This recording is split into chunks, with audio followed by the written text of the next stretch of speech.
कि क्या 4 साल 12th के बाद आप और 1 साल और 5 साल, क्योंकि 1 साल ट्रेनिंग इंटर्नशिप इन सब में चला जाता है, 5 साल क्या आप 12th के बाद दे सकते हैं? क्या आपका परिवार आपको इतना सपोर्ट कर सकता है फाइनेंशियली? हाँ तो जाओ, नहीं तो थोड़ा एक बार विचार करो। ठीक है। दूसरी चीज लॉजिक समझिए कि हम में से ज्यादातर लोग जो कुछ भी सीखे हैं ना, सब नकल करके सीखे हैं। क्या करके? बोलना, चलना, हंसना, गाना, रोना, दौड़ना, लिखना।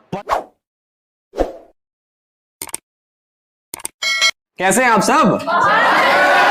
आज के सेमिनार के लिए कितने लोग एक्साइटेड हैं कि सीरियसली आज कुछ ऐसा सीखने को मिलेगा जिससे थोड़ी जिंदगी काया पलट हो जाएगी? ऐसा है?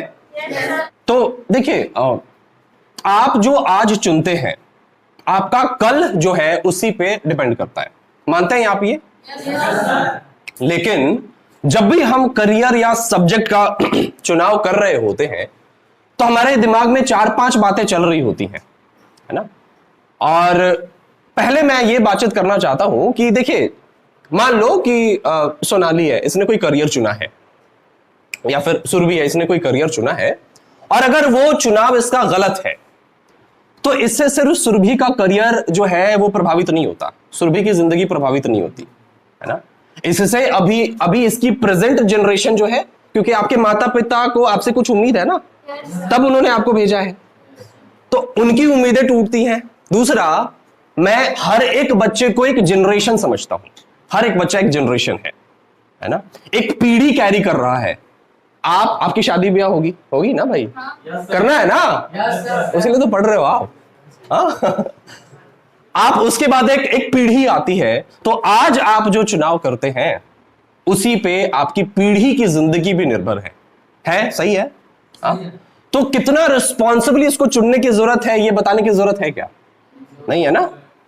तो आज हम इसी कंक्लूजन पे पहुंचेंगे कि आखिर हम किस चीज के लिए बने हैं, हम सब्जेक्ट का चुनाव कैसे करें, अपने करियर का चुनाव कैसे करें। देखिए, मैं बहुत लंबा नहीं खींचना चाहता इस प्रोग्राम को, क्योंकि फिर मुझे रांची भी जाना है आज। 4 मैं आपको ऐसी चीजें बता रहा हूं जिसको देख के कभी करियर मत चुनिए। 4 तरीके से कभी भी करियर नहीं चुनना चाहिए। वो पहला तरीका है, कभी भी इस तरीके से करियर मत चुनिए कि एक भीड़ जो है, एक जत्था जो है, जिस ओर जा रहा है उसी ओर हम जाएंगे, है ना? अच्छा, मेरा दोस्त भी साइंस ले लिया, मेरा दोस्त भी बायो ले लिया, मेरा दोस्त भी मैथ्स ले लिया, तो हम भी ले लेते हैं। आपको भीड़ अक्सर सुरक्षित दिखाई तो देता है, लेकिन भीड़ हमेशा सुरक्षित नहीं होता, है ना? जरूरी नहीं है कि भीड़ में जितने लोग जो कर रहे हो वो सही कर रहे हो। आपके दिमाग में क्या चल रहा होता है कि अच्छा, भीड़ जो कर रहा है उसे अगर हम अलग करेंगे तो हम असुरक्षित है। ऐसा चलता है कि नहीं चलता है? क्या हम असुरक्षित है? लेकिन अगर मैं आपको 2-4 उदाहरण से समझा दूं कि भीड़ भी सुरक्षित नहीं है, तो डाउट दूर हो जाएगा कि नहीं हो जाएगा? कितने लोग मानते हैं कि डॉक्टर बनना एक बहुत अच्छा प्रोफेशन है? डॉक्टर बनना एक बहुत अच्छा प्रोफेशन, और ज्यादातर लोग जो बायो लेते हैं वो डॉक्टर बनते हैं। ऐसा है कि नहीं है? कितने लोग मानते हो कि इंजीनियर बनना एक अच्छा काम है? कितने लोग मानते हो? हाथ उठाओ। इतने लोग मानते हैं, है ना? मतलब कि अगर हमने मैथ्स लिया है, साइंस लिया है, और अगर हम इंजीनियरिंग कर ले तो हमारा करियर सेट है। ऐसा होता है क्या? चलो मैं कुछ उदाहरण से समझाता हूं। आपके शहर में मान लो 100 डॉक्टर्स हैं, क्या सबका प्रैक्टिस अच्छा चलता है? 5-10 डॉक्टर का नाम आप सब जानते हैं, लेकिन बाकी 90 डॉक्टर्स का क्या? मान लो आपके शहर में 50 डेंटिस्ट हैं, जरूरी है कि आप सबका नाम जान रहे हो, सारे फेमस हो? कईयों के यहां तो मरीज भी डेली नहीं आते। मान लो आप कचहरी में 100 वकील हैं, 350 वकील हैं इस कचहरी में, क्या सबका प्रैक्टिस चलता होगा? कुछ लोग 100 रुपए भी डेली कमा के नहीं जा पाते होंगे, है ना? तो ये जरूरी नहीं है कि भीड़ जो कर रहा है वो रास्ता बहुत सुरक्षित है और बहुत सेफ है। ऐसा है क्या? ऐसा बिल्कुल भी नहीं है। तो पहला, करियर कैसे नहीं चुनना चाहिए? भीड़ को देख के कभी भी करियर नहीं चुनना चाहिए। दूसरी गलती जो हम करते हैं कि देखिए, हमेशा राय चंद से बचिए। आपके आसपास, आपके समाज में, कई बार आपके रिश्तेदार में कुछ लोग ऐसे होते हैं जिनको राय देना बहुत पसंद है, होता है ना? एक रिक्शे वाले भैया से पूछो, भैया क्या करना चाहिए, तो अरे बाबू वो कलेक्टर बनिए, कलेक्टर बोलते हैं ना। उनको पूछ लो कलेक्टर कैसे बनते, पता नहीं है, लेकिन कहते हैं क्या है? कलेक्टर बनो, डॉक्टर बनो। डॉक्टर भी नहीं, कहने भी नहीं आ रहा है, लेकिन वो आपको राय देते हैं कि डॉक्टर बनो बाबू, डॉक्टर बनने से बहुत इज्जत है, बहुत प्रतिष्ठा है, लेकिन उनको पता भी नहीं है कि डॉक्टर बना कैसे जाता है। तो ऐसे जिंदगी में आपके आसपास रायचंद होते हैं कि नहीं होते हैं? अरे कहां मैथ्स ले रहे हो, इतना टफ है, कैलकुलस, ये वो, मैट्रिसेस, डिटर्मिनेंट्स, बायो लो, इसमें खाली क्लोरोफिल पढ़ना होता है कि प्लांट खाना कैसे बनता है, ऐसा है क्या? नहीं है ना। तो आप अपने जिंदगी में रायचंद से बचिए, हमेशा एक्सपर्ट की सुनिए। हमेशा आपको जिंदगी में जैसा बनना है ना, वैसे व्यक्ति की सुनिए, और ऐसे व्यक्ति को सुन के अगर आप डिसीजन लेंगे तो आप जिंदगी में बढ़िया करेंगे, अदरवाइज गुमराह होने के चांसेस ज्यादा है। सही बोल रहा हूं कि गलत बोल रहा हूं? सही है। तो रायचंद से बचिए। और तीसरी गलती जो आप करते हैं, कई बार हम फैमिली प्रेशर में करियर चुनते हैं, परिवार का दबाव होता है। जैसे मान लो सबके घर में इंजीनियर है तो तुम्हें भी इंजीनियर बनना है, घर के परंपरा खत्म ना हुई, ये बोल, सुने हो ना डायलॉग, ये घर का परंपरा खत्म नहीं होना चाहिए। घर में सभी इंजीनियर हैं तो तुम भी इंजीनियर बनोगे, घर में सभी डिफेंस में तो तुम भी डिफेंस में जाओगे, ऐसा होता है ना। घर में सभी डॉक्टर हैं तो हमारा बच्चा भी भाई डॉक्टर बनना चाहिए, कलेक्टर का बच्चा कलेक्टर बनना चाहिए, पॉलिटिशियन का बच्चा पॉलिटिशियन बनना, ऐसा होता है कि नहीं होता है? कभी भी अपने फैमिली के प्रेशर में करियर मत चुनिए, हमेशा अपने इंटरेस्ट को देखिए। जब आप इन 3 तरीकों से करियर चुनते हैं तो जरूरी नहीं है कि आप उसमें अच्छा कर जाएं। और जनरली आप ऐसे ही चुनते हैं ना, करियर ऐसे ही चुनते हैं कि नहीं? ऐसे ही चुनना कैसे चाहिए, फिर कैसे चुने? चलो मैं आपको वो बताता हूं। कितने लोग जानने के लिए तैयार हो? है ना? चुनते कैसे हैं आप? करियर चुनते कैसे हैं भाई? सब्जेक्ट कैसे चुनते हैं कि उधार के सपने आप लेते हैं, उधार के, आपके सारे सपने उधार के हैं आपके। क्यों? इसके पीछे का कारण लॉजिक समझिए, साइकोलॉजिकल लॉजिक समझिए कि हम में से ज्यादातर लोग जो कुछ भी सीखे हैं ना, सब नकल करके सीखे हैं। क्या करके? बोलना, चलना, हंसना, गाना, रोना, दौड़ना, लिखना, पढ़ना, बाल झाड़ना, कपड़ा पहनना, जितनी भी सारी चीजें आप सोच सकते हो, जो आप जानते हो, सब नकल करके सीखा है आपने। क्या करके सीखा है? नकल करके। तो हम करियर भी सोचते हैं कि नकल करके बना लेंगे, ये पहली चीज। तो क्या किसी रायचंद से राय लेनी चाहिए? नहीं, खुद की सुनिए। आप सब इतने बड़े हो गए हैं और अब मुझे आप पे बहुत ज्यादा विश्वास है, मुझे इस कौम पे ना बहुत विश्वास है यार। दूसरा किस तरीके से चुनना चाहिए, आप अपनी जिम्मेदारी देखिए। मेरा मानना है एक बच्चा जो अपने करियर को लेकर, अपने परिवार को लेकर, अपनी जरूरतों को लेकर जिम्मेदार नहीं है, भाई वो जिंदगी में बहुत अच्छा नहीं कर पाएगा। अपनी जिम्मेदारियों को देखिए। जिम्मेदारियों से मेरा मतलब क्या है? हर व्यक्ति की परिस्थिति अलग है, यहां पे हर व्यक्ति की परिवार की आर्थिक स्थिति अलग है। कोई घर का सबसे बड़ा है, कोई घर का सबसे छोटा है, किसी के पिताजी नहीं है तो किसी के हैं तो बहुत बुजुर्ग है ना? ऐसा है कि नहीं आपके बीच है? तो हर व्यक्ति की इसकी जिम्मेदारी अलग है, लेकिन इसकी जिम्मेदारी हो सकती है कि अलग हो। हाथ उठाया अलग चीज में, उसने हाथ उठाया अलग चीज में। अब ये जिस तरीके से करियर चुनेगी, इसकी जो सोच होगी, अगर ठीक उसी तरीके से आप अपने सब्जेक्ट और करियर का चुनाव करेंगे तो क्या सही होगा? आप अपनी जरूरत के हिसाब से खाना खाते हैं ना जनाब, कि मोटिवेट होके 2 रोटी खाते थे तो 20 रोटी खा लेंगे क्योंकि खाती है। क्यों? क्योंकि क्लास में सबसे तेज है, मान लो ये सबसे तेज है, 20 रोटी खाती है, हम भी खाएंगे, तेज हो जाएंगे। ऐसा होता है क्या? आपकी जरूरतें, रिस्पॉन्सिबिलिटी, जिम्मेदारी बिल्कुल अलग है। जैसे कुछ बच्चा क्या होता है, देखो ध्यान से समझो, 12th के बाद इंजीनियरिंग में कितना टाइम लगता है भाई? 4 साल। अब हो सकता है, संभव है कि कोई बच्चा 12th के बाद 4 साल ना दे पाए। क्यों? क्योंकि उसके ऊपर परिवार का बोझ नहीं कहते, जिम्मेदारी कहते हैं यार उसको। परिवार का भी बोझ नहीं होता, कभी भी नहीं, हाँ ना, गलत नहीं बोलना। तो परिवार का क्या है भाई? जिम्मेदारी है। अब कोई कह रहा है मुझे डॉक्टर बनना है भाई, है ना, एमबीबीएस करना है। डॉक्टर बनने में कम से कम 5 साल लगता है, प्रैक्टिस करने में 2 साल लगता है। क्या कोई ऐसा है जो 12th के बाद 7 साल और पढ़ाई में दे सकता है और उसको घर से पैसा मिलते रहेगा, उसको प्रॉब्लम नहीं होगी? अगर वो परिवार को संभाले ना संभाले से कोई फर्क नहीं पड़ता है। अगर है तो करो, नहीं है छोड़ दो। इस तरीके से करियर चुनना चाहिए। आप अपनी जिम्मेदारियों से मुंह नहीं मोड़ सकते। मोड़ना चाहिए क्या जिम्मेदारी से मुंह? क्यों कर रहे हो फिर पढ़ाई? अगर अपने परिवार को सपोर्ट ही ना करो तो क्यों कर रहे हो पढ़ाई? कोई फायदा है इस पढ़ाई का? नहीं है, है ना? तो हमेशा अपनी जिम्मेदारियों को ध्यान में रख के करियर का चुनाव कीजिए, ये बहुत इंपॉर्टेंट है जनाब, चुनना चाहिए। देखिए, आप अपने जिंदगी में गोल बनाइए, एक लक्ष्य बनाइए कि आपको करना क्या है, और वो लक्ष्य टीवी सीरियल से इंस्पायर्ड नहीं होना चाहिए, वो लक्ष्य फिल्म से इंस्पायर्ड नहीं होना चाहिए।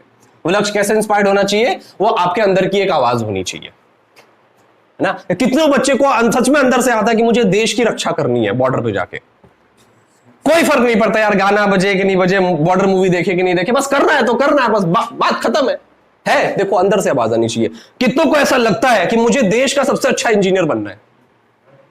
देखो, एक दो बच्चे हैं कि देश का सबसे अच्छा इंजीनियर बनना है, वो आपके अंदर से आनी चाहिए। अगर मैं पूछूं कि देश का सबसे अच्छा इंजीनियर क्यों बनना है, तो आपके पास 5 पॉइंट बताने के लिए होना चाहिए कि ये 5 कारण है कि मुझे बनना है। अदरवाइज वो भी सपना आपका जो है उधार का ही है। कभी भी नॉन सीरियस, जैसे अभी की उम्र के बच्चों में एक प्रॉब्लम मैं जो देख रहा हूं कि ये नॉन सीरियस होते हैं बहुत ज्यादा। नॉन सीरियस होने का मैं आपको 2-3 उदाहरण अभी तुरंत दे देता हूं, यही आप एग्री करोगे। और सच को मान लेना सबसे बड़ी बहादुरी है ना। नॉन सीरियस क्यों? अब बताओ, अभी कुछ बच्चों ने पढ़ाई शुरू करी, जबकि बोर्ड कब दिया है?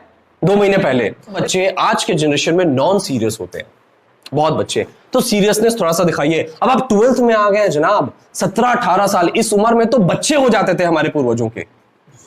14 साल में ब्याह, 18 साल में, और आप ये डिसाइड नहीं कर पा रहे कि मुझे जिंदगी में क्या करना है, तो क्या इसको मैं सीरियसनेस मानूं? अरे मैं आपसे पूछ रहा हूं, मानूं क्या? नॉन सीरियस मत रहिए, सीरियस हो जाइए अपने करियर को लेके, तब बात बनेगी, अदरवाइज बहुत मुश्किल है, बेड़ा गर्क है। फिर हम बात करते हैं, अब 4 तरीके के स्टूडेंट्स होते हैं। अब यहां से मेन चीज शुरू हो रहा है, ध्यान दो। 4 तरीके के स्टूडेंट्स होते हैं।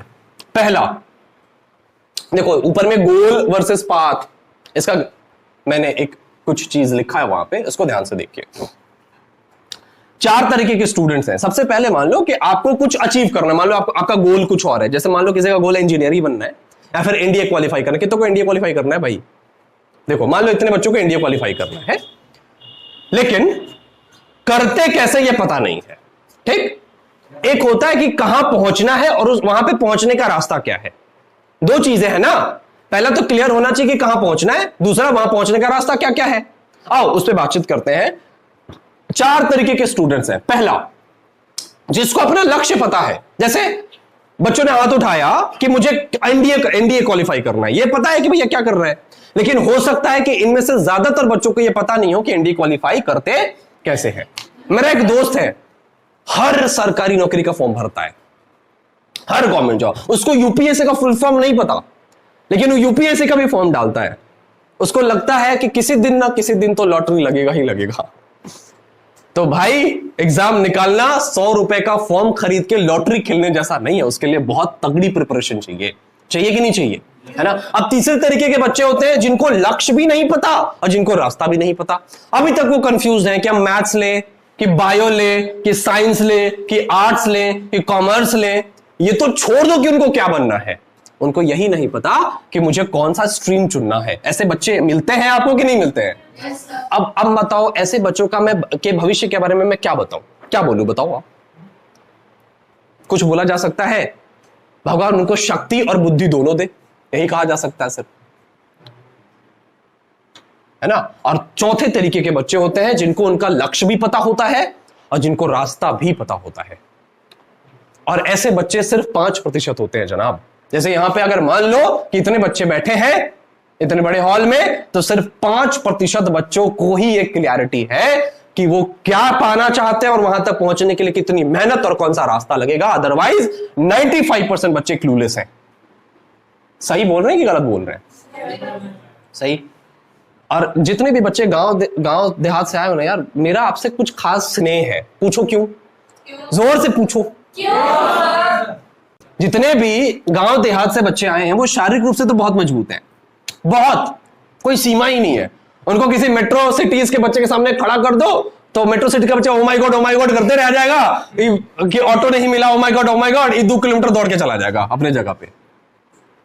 लेकिन जिस दिन गांव के बच्चों के अंदर इतनी सद्बुद्धि आ गई कि शारीरिक रूप से तो मैं मजबूत हूं ही, बस मुझे मानसिक रूप से मजबूत होना है, उस दिन मैं राज करूंगा, बस करियर दुनिया बदल गई उनकी।